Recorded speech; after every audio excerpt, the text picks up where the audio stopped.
Honnête yi ba Sénégal ak dal leen ak jàmm ci xibaar yi nekk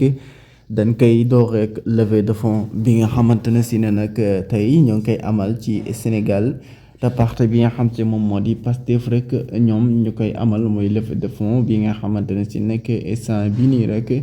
Sénégalais yëpp rek ñoo ngi ciy def seen xaalis Sénégalais partout rek ñoom ñëpp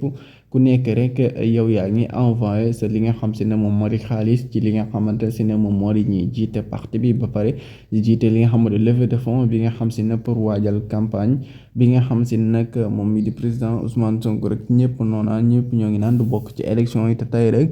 la gën a dëggal boppam pour rek bokk ci élection présidentielle yi 2024 moom mi di Ousmane Sonko ginnaaw ba ne rek moom mi la bokk ci élection yi te Bassirou Diomaye Faye rek moom candidature am instant bi nag moo ngi waaja jàll